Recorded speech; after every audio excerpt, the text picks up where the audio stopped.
can leave the road.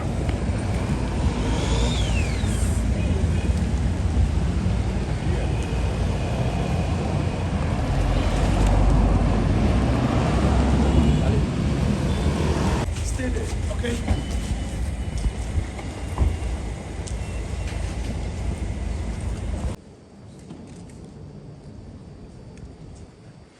Can we please have the national anthem, please? Please join her. Ministers.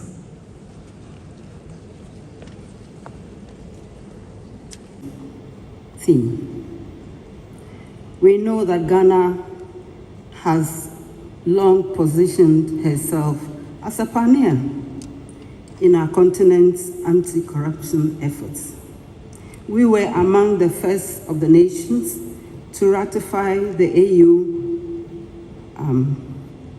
Convention on Preventing and Combating Corruption in 2007. And we demonstrated our early commitment to continental standards by submitting the first baseline reports to the AU ABC. Our anti-corruption architecture is built on solid foundations.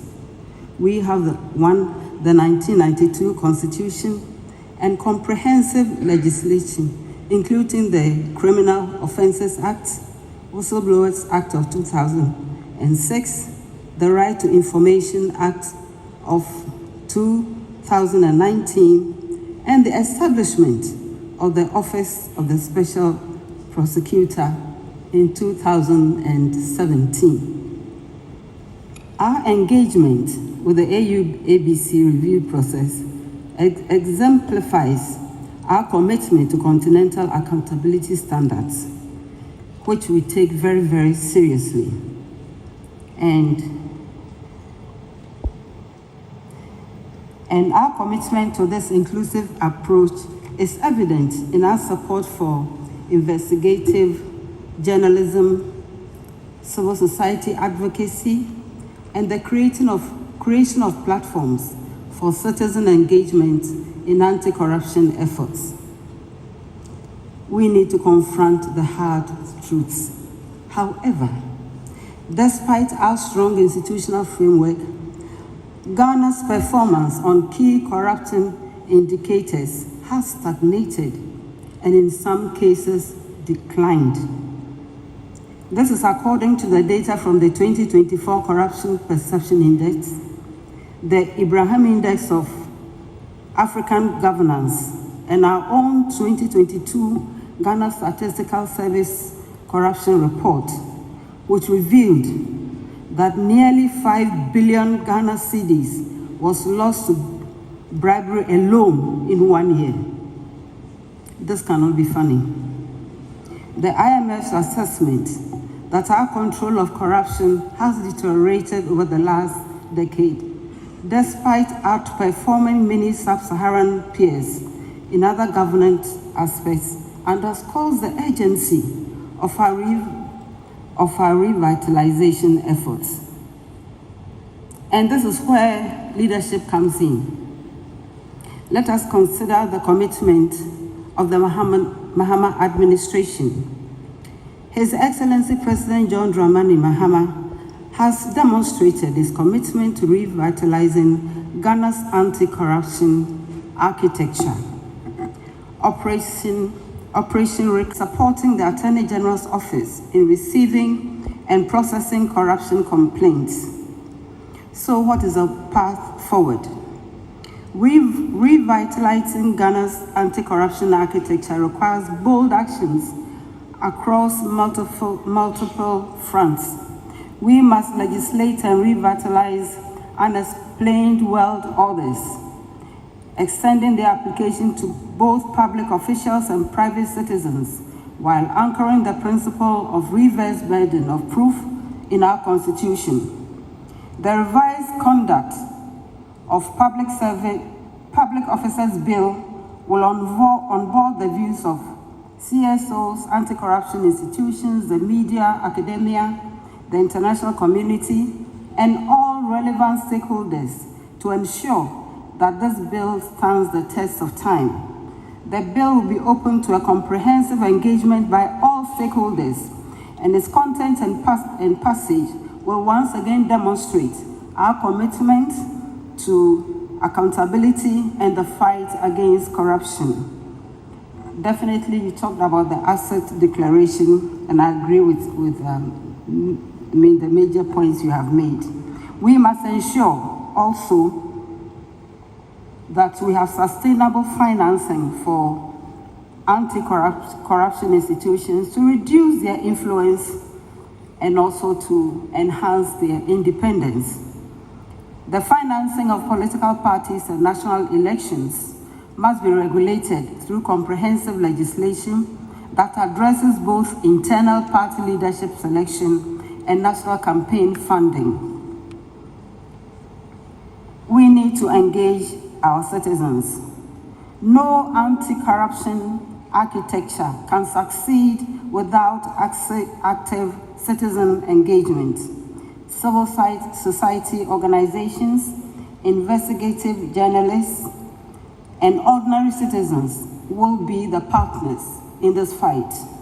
The Right to Information Act has empowered citizens to demand transparency, but we must do more to educate all of us about our rights and provide accessible channels for reporting corruption. And youth engagement, where are the youth? Are they here?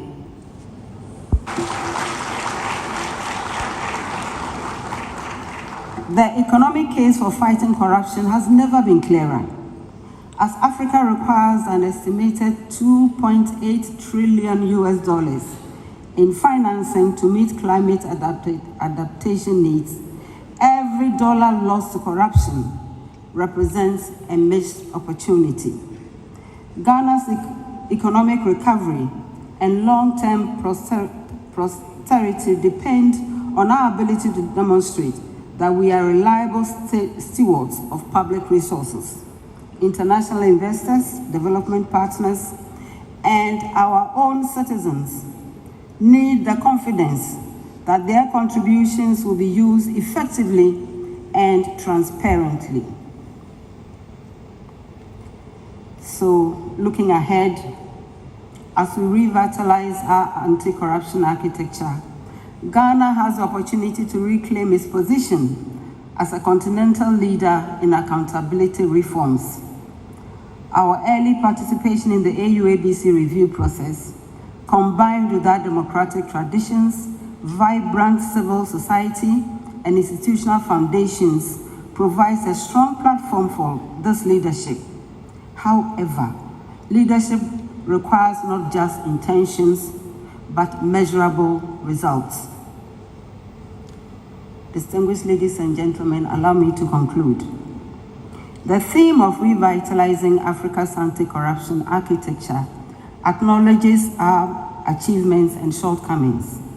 It recognizes that building integrity systems is not a destination, but a continuous journey requiring constant renewal and adaptation. We must remember that corruption is not inevitable. It is a choice to prioritize personal gain over public good, short-term benefits over long-term development, and narrow interests over national progress. Equally, the fight against corruption is a choice to demand better from our leaders and from ourselves, and to build the Africa our children deserve. Let us recommit ourselves to this fight, to revitalize our institutions, strengthen our laws, empower our citizens, and work together across borders. And I like the across borders, because we know that our borders are... Standing in for our chairperson, Honorable Diakate, who unfortunately had to travel back home to Senegal this morning, but has designated me to ably deliver these remarks on our behalf. So it is our honor and privilege as the African Union Advisory Board Against Corruption at this high-level to be in this high-level conference focused on Ghana's anti-corruption architecture. Allow me to begin by commending the government and people of Ghana for taking bold steps in strengthening national accountability frameworks and for hosting this timely dialogue under the powerful theme, Revitalizing the Anti-Corruption Architecture in Africa, Ghana's Accountability Journey. We are gathered here today not only to reflect on Ghana's journey on anti-corruption, but also to affirm a shared continental vision, one rooted in the values enshrined in the African Union Convention on Preventing and Combating Corruption. This convention, adopted in 2003, remains the continent's most comprehensive legal instrument to prevent, detect, punish, and eradicate corruption in different public and private sectors. I would like to commend the government of Ghana for opening its doors to transparent and constructive dialogue through this event, and more significantly, for its commitment to the State Party Review Mission conducted under the African Union Convention on Preventing and Combating Corruption. As the AU-ABC, we view this conference as part of the broader continental momentum to reinvigorate anti-corruption strategies in line with the convention to which Ghana ratified in 2007 and has committed to domesticate and implement. As you will know, Your Excellency, the AU-ABC has been in Ghana since Monday, the 2nd of June, to engage directly with key stakeholders such as the government agencies, civil society, and oversight institutions to assess Ghana's progress in implementing the African Union Convention on Preventing and Combating Corruption. The objective of the mission was clear, to engage with national stakeholders, assess the implementation of the convention's provisions, identify best practices, and strengthen collaboration between the AU-ABC and national institutions. Ghana's willingness to undergo this technical, non-intrusive, and impartial process demonstrates commendable leadership in Africa's fight against corruption. The review process, I must emphasize, does not rank or reprimand. Rather, it helps to identify promising practices, legal and institutional gaps, as well as opportunities for improvement. It also serves to strengthen partnerships as well as reinforcing our shared mandate to promote good governance across the continent. Your Excellency, we have gathered a lot from the 5 days we have been in Ghana. The insights from Ghana's review mission will inform not just national reforms, but regional strategies. The good practices identified here in areas such as public sector accountability, citizen participation, and institutional independence are valuable lessons for all states parties to the convention. I would like to assure you that once the review is concluded and the report is finalized, the AU-ABC will provide recommendations that will respond to the gaps and challenges identified from the review, as we will work with you to ensure that anti-corruption strategies are enhanced and governance systems are strengthened. Today, as we wrap up the mission, then this national conference is therefore very timely, as it will give the AU-ABC a platform to hear the collective voices of all key players and stakeholders in the anti-corruption landscape in Ghana.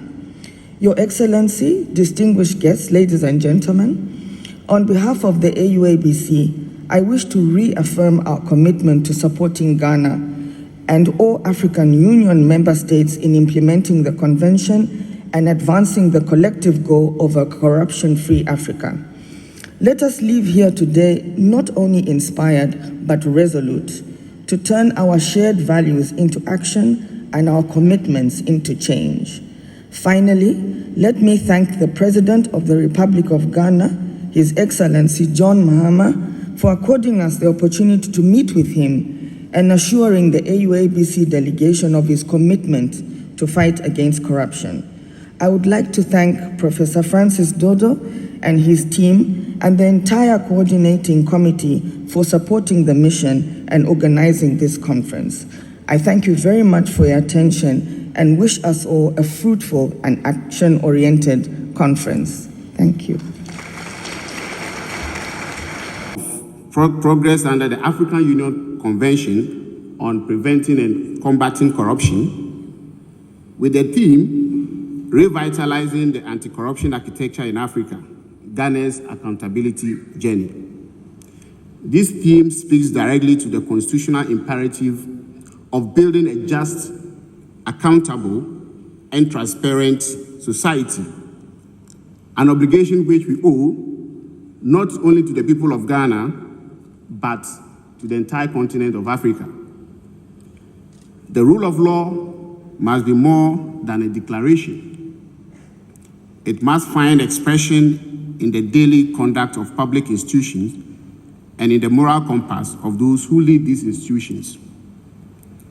Ghana's commitment to combating corruption is not performative. It is actual and it is real. It is rooted in the foundations of the Republic itself, the Fourth Republic. Probity and accountability are some of the core principles of our Constitution. The rule of law, indeed, must have effect. Ghana's commitment in combating corruption is as important and is as vital as to any aspect of our life. One thing that we all know is that leadership matters. And so every day we know that the courage of the institution should be reflected in the courage of the leader. Above all, the question must be asked, how courageous is the leader of the institutions? And then comes in public trust. So every morning, we ask ourselves, do we have the trust of the public in what we do? This gathering is not merely ceremonial. It is a space for robust reflection and institutional renewal. It is an opportunity to hold the mirror to ourselves and ask the hard questions, the questions that will transform the people we lead. As Ghana re-examines its own accountability journey, we stand ready to learn, to share, and to act. My boss and I, that is the Attorney General, reflect the President's confidence in the ideas and recommendation and partnership that emerge from this conference. We count on your criticisms, we count on your advice, and we count on your courage that by the end of this conference, Ghana would have a positive outlook than before. On this note, let me pass on my Attorney General's voice to welcome all of you once again to Accra. Thankfully, the weekend has just started. Those of you who are on a visit, tonight, I believe you will see the best of Accra.